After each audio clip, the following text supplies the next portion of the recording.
Greetings, brave souls and seekers of the supernatural. Welcome to another episode where we journey through the cobwebbed corridors of the unexplained. Tonight we unfurl the shrouds of mystery around 3 haunted cemeteries. Imagine standing beneath the weeping willows of a small-town graveyard, witnessing a spectral mourner who never leaves, or walking the moonlit paths of a cemetery where even the caretaker swears the dead influence the living. Or venturing into an age-old London burial ground where a shadowy figure with blood-red eyes stalks the tombstones. 2 of these tales are crafted from the dark recesses of the human mind to chill and bewilder. However, one tale, just one, emerges from the annals of true documented phenomena that has puzzled the rational and ignited the curiosity of paranormal investigators. Are you prepared to decipher which of these uncanny stories is not merely a tale, but a chilling reality? If the answer is yes, go ahead and hit that subscribe button and join us on this spectral quest through the mysterious and the ethereal. Now, let's begin. Story 1, The Eternal Mourner. In the small, peaceful town of Ashville, Evergreen Cemetery had always been a place of quiet reflection, a final resting place for generations of families. But over the years, a peculiar phenomenon began to emerge, one that would both fascinate and unsettle the community. It started in the late 70s with the Thompson family. After burying their patriarch, George Thompson, they were going through the photographs taken during the funeral.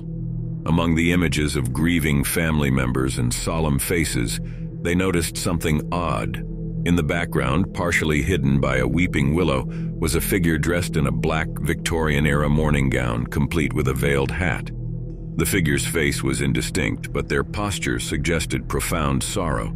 The Thompsons were puzzled. No one remembered seeing such a person at the funeral. As the years passed, the spectral mourner appeared in more and more photographs, always at a distance, always in the same attire, and always exuding an aura of deep sadness. The community began to talk. Was Evergreen Cemetery haunted? And if so, who was this eternal mourner? Local historians delved into the archives, searching for clues.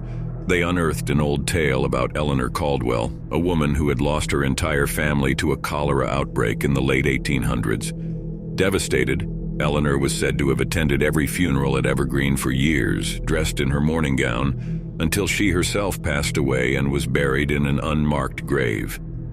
Could this be Eleanor, still attending funerals, still mourning the loss of her family?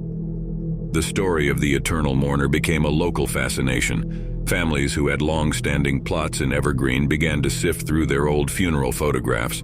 And sure enough, many found the spectral figure lurking in the background. The story spread, and soon people from neighboring towns were sharing similar tales, but none had recurring appearances quite like Evergreen Cemetery. As the years turned into decades, the spectral mourner became a sort of guardian spirit of Evergreen Cemetery. Some claimed that the figure's appearance in funeral photographs was a sign that the departed soul had moved on to a better place. Others believed that the Eternal Mourner was a protector of the cemetery, ensuring that those who were laid to rest there were never truly alone. The legend of the spectral mourner became so popular that it started attracting crowds of curious onlookers and paranormal enthusiasts to Evergreen Cemetery. People would claim to be friends of the deceased, only to show up with cameras in hopes of capturing the elusive figure. The situation escalated to the point where the cemetery had to change its policies. Now, only locals are allowed to be buried there, and funeral attendance is strictly limited to family members. The cemetery's board felt this was necessary to maintain the sanctity of the place and to ensure that the focus remained on honoring the departed rather than on capturing a ghostly phenomenon. Despite these restrictions, the legend of the spectral mourner endures, a haunting tale that continues to be whispered among the residents of the town. To this day, the identity of the spectral mourner remains a mystery, but one thing is certain: in Evergreen Cemetery, the dead are never alone, and perhaps in some inexplicable way that brings them and the living a sense of peace. Story 2, The Keeper of Serenity Grove. My name is Henry, and I've been the caretaker of Serenity Grove Cemetery for over 20 years. In my time here, I've seen things that would make most people question their understanding of the world. You see, this isn't just any cemetery. It's a place where the line between the living and the dead seems to blur, where the energy of the departed still lingers. The first thing I noticed was the flowers. On graves that were well kept, where families visited and left tokens of love, the most beautiful flowers would bloom. It didn't matter the season, those graves seemed to be in perpetual spring. I've seen mourners come to these graves and leave with a sense of peace, as if the air around these tombstones had a calming effect. But then there were the other graves, the forgotten ones. No one visited them, and their tombstones were often covered in moss and grime. Around these graves, the soil was barren, as if refusing to support life. I found dead birds and squirrels near these tombstones, and once, a young tree nearby withered and died overnight. One grave in particular caught my attention. It belonged to a man named Walter, a World War II veteran with no surviving family. His grave was one of the neglected ones, and I often found dead animals near it. One day I decided to clean his tombstone and plant some flowers. Almost immediately, the atmosphere around the grave changed. The soil seemed to come alive, and within a week the flowers were blooming. It was as if Walter's spirit had been waiting for acknowledgement, and now that he had it, he could rest easier. Then there was Emily's grave. A young woman who died tragically in a car accident. Her tombstone was always adorned with fresh flowers, letters, and even toys. The air around her grave was so thick with tranquility that it felt like stepping into a sanctuary. People who visited her grave often reported experiencing a sense of comfort, as if being hugged by an invisible presence. But the most compelling experience I had was with the grave of a little girl named Sarah. Her parents visited her grave every week, keeping it immaculate. Yet despite their care, the area around her tombstone seemed to resist life. Flowers withered and the air felt heavy.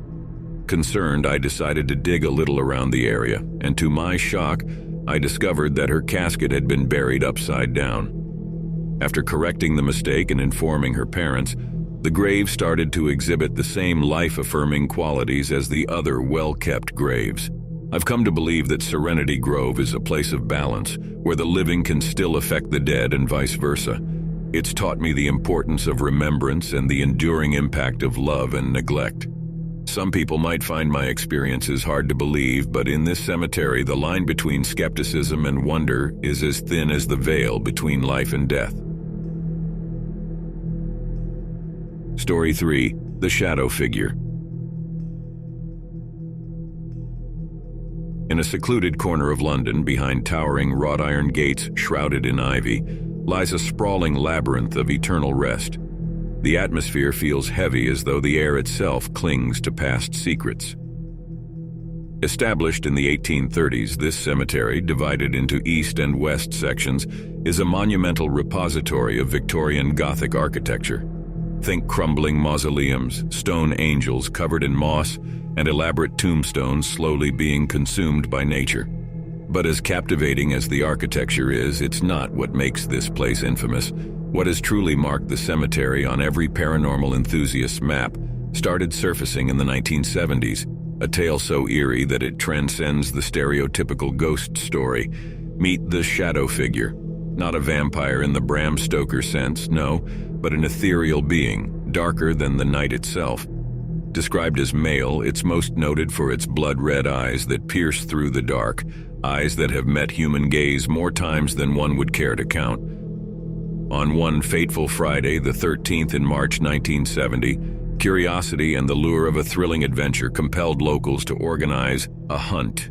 The press covered it, and soon hundreds gathered, wooden stakes, silver crosses, and garlic in hand, their faces a mixture of excitement and trepidation.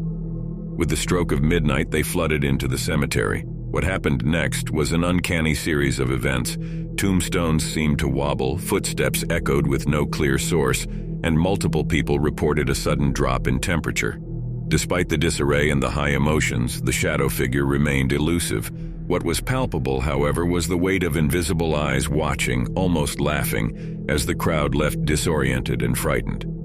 What further mystifies this tale is the cemetery's geographical location. It lies on what's called a ley line, a supposed line of mystical energy that connects significant landmarks. Skeptics shrug it off as coincidence. but many claim that the ley line intensifies the area's paranormal activity, serving almost as a battery for the undead. Adding layers to the enigmatic persona of the cemetery are other eerie accounts. There are reports of cold spots that give goosebumps even on the warmest summer evenings. Visitors speak of a sensation of being followed only to turn around to an empty pathway. Some enthusiasts, armed with recording devices, swear they've captured electronic voice phenomena. Disembodied voices whispering phrases like "leave now" or "help me." The question remains, what or who is this shadow figure? Is it a guardian of the lost souls interred here? Is it a trapped spirit unable to find rest? Or could it be something older, more ancient? Its origins rooted in the mystical ley lines that snake beneath the ground. If your curiosity gets the better of you and you find yourself booking a guided tour, remember, it's one thing to seek a mystery, but it's an entirely different thing to find it. What you stumble upon might be an answer, a deeper question, or, worst of all, a set of red eyes staring back at you from the depths of the dark. All right, everyone, the moment you've been waiting for. The true story among the three is the shadow figure haunting a cemetery in London. Yep, this tale of a mysterious shadowy figure with red eyes has been the subject of numerous accounts, investigations, and even organized hunts. In more detail, this story has fascinated and terrified visitors for decades. Although many of the other elements in the story, like the ley lines and electronic voice phenomena, are still debated among experts and enthusiasts, the one constant has been the unsettling accounts of this shadowy figure. Some people believe it may be tied to occult practices that were popular in Victorian England. It's said that certain secret societies used to perform rituals in secluded areas, and this cemetery was allegedly one of them. If you're planning on investigating this yourself, be warned. Many who have gone in search of the shadow figure have left the cemetery feeling disoriented and scared, reporting a drop in temperature and a feeling of being watched. So go at your own risk, and maybe don't go alone. Thank you for joining us on this journey through the unknown. If you enjoyed this episode, make sure to hit that like button and share it with fellow mystery seekers. And remember, in every trio of tales at 2 tricks, 1 treat, 2 will deceive, but 1 always speaks the truth. Until next time, keep questioning, keep wondering, and always stay curious.